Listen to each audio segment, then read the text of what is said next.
如果我告诉你，如果你此时此刻还在为马斯克的星舰发射欢呼，把它当作人类探索宇宙的英雄，那你可能彻底搞错了方向。这根本不是一场为了满足好奇心的科学考察，这是一张价值万亿美元的绝密船票。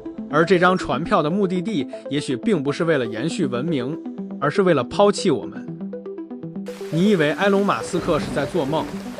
不，他是一个极度理性的精算师。他在计算一个我们都不敢面对的概率，地球文明归零的倒计时。不管是核战争、AI 失控，还是即将到来的人口崩塌，在他眼里，地球这艘巨轮实际上已经撞上了冰山。也就是从那一刻起，所谓的火星移民在内部会议里悄悄变了性质。今天我们要拆解火星方舟的底层逻辑，为什么你我都拿不到那张登船资格？我们先来看一组反常的数据。2023年到2024年 ，SpaceX 的星舰试飞频率呈现出一种不计成本的疯狂，即便那是几亿美元的烟花，炸了再造，造了再炸。为什么这么急？马斯克透露了一个词：窗口期。他认为技术窗口可能只有几十年，如果不趁现在把火种送出去，一旦陷入萧条，窗口就会永远关闭。这种紧迫感不是为了去种土豆，而是为了备份。星舰本身就是一块巨大的移动硬盘。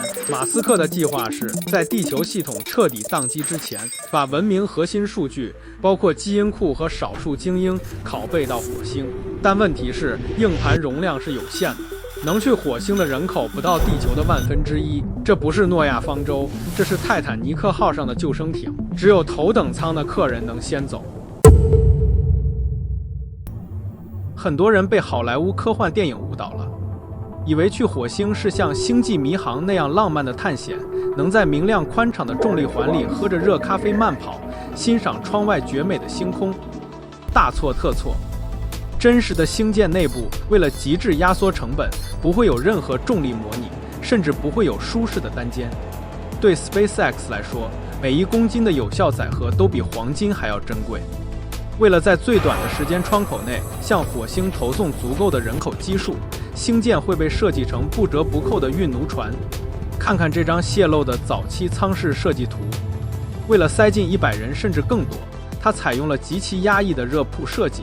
每人的生存空间不到3立方米，这意味着在长达6个月的航程中，你吃喝拉撒都在这个棺材大小的金属盒子里，伴随着引擎24小时不间断的低频噪音。这一路上你不是尊贵的乘客，你就是贴了条形码的货物。还有一个隐形杀手——深空辐射。离开了地球磁场的保护，每一个去火星的人都在裸奔。单程旅行受到的辐射量相当于每天做100次胸透。到达火星时，你患癌的概率已经翻了倍，但对于马斯克来说，这只是必然的损耗率。只要你能活着落地，哪怕少半条命，很多人会在半路崩溃，产生严重的太空幽闭症。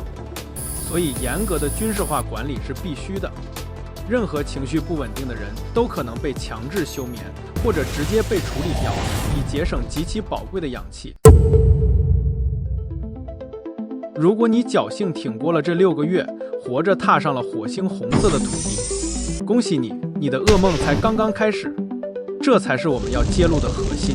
火星上没有劳动法，根据目前的外层空间条约，没有任何国家拥有火星的主权，这意味着那里是法律的真空地带。马斯克曾公开表示，早期移民可能需要通过贷款来支付这50万美元的船票，这意味着你落地的那一刻就背负了巨额债务。在地球，你欠银行钱，银行顶多收你的房，但在火星，你的债主 SpaceX 公司同时控制着你的氧气、水和食物，你没有任何谈判的筹码。想罢工，他们只需要把氧气阀门稍微拧小一点点，你会因为缺氧而头痛欲裂，跪在地上求饶，只为了吸一口新鲜空气。在这里，你不再是公民，你是公司的资产。你的工作就是无休止的挖矿建设，直到还清那张船票。而在这个过程中，你赚的不是美元，而是只能在殖民地内部流通的公司代币。这些代币只能从公司的售货机里购买昂贵的合成食物。这听起来像不像19世纪的美国西部铁路华工，或者更直接一点，契约奴隶？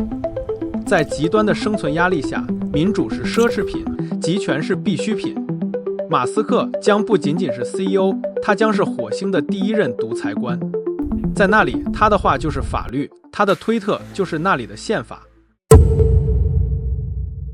那么，这个残酷的新世界到底长什么样？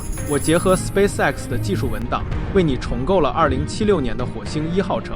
忘掉那些美丽的玻璃穹顶吧，那在充满辐射的火星表面就是找死。真正的城市藏在地下，或者是厚厚的3D 打印混凝土外壳之下。地面之上是冷酷的工厂，地面之下才是家。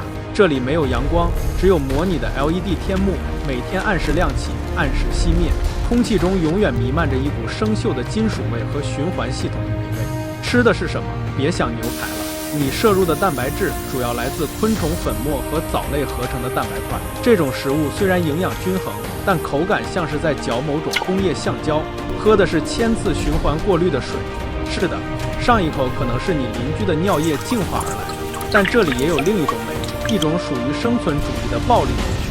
巨大的核聚变反应堆在地下深处轰鸣，为这个死寂的星球提供唯一的热量。人类在这里不再是自然的主人，而是躲在洞穴里瑟瑟发抖的穴居人。只是这次我们手里握着的不是火把，而是可控核聚变。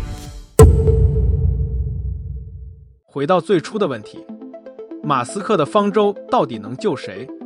他救不了地球上的80亿人，他甚至救不了1%的人。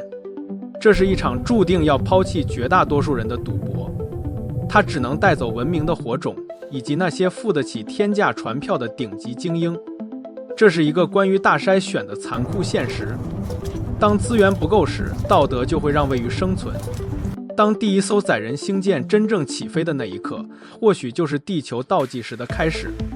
留在地面的人将注定见证历史的黄昏。我们不应该祈祷方舟上有我们的位置，我们应该祈祷这艘方舟永远不需要真的起航。话说到这儿，可能有人会觉得 Links 是不是在把马斯克描绘成一个恶魔？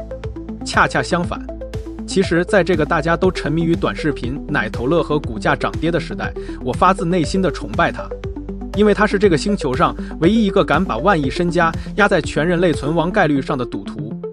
历史告诉我们，每一个发现新大陆的哥伦布，对他的船员来说，可能都是一个残酷的暴君。但如果没有这种暴君踢开那扇门，人类可能至今还被困在旧世界的死循环里。文明需要疯子，因为只有疯子看得见深渊。即便他的方舟是一艘运奴船，即便船票昂贵到我们买不起，但我依然感谢他造了这艘船，因为有船在，人类就还有退路。我是 Links， 在这个频道，我们质疑一切，但也致敬一切伟大的疯狂。如果这一期视频给了你一点点启发，请点赞关注，我们下期继续解密。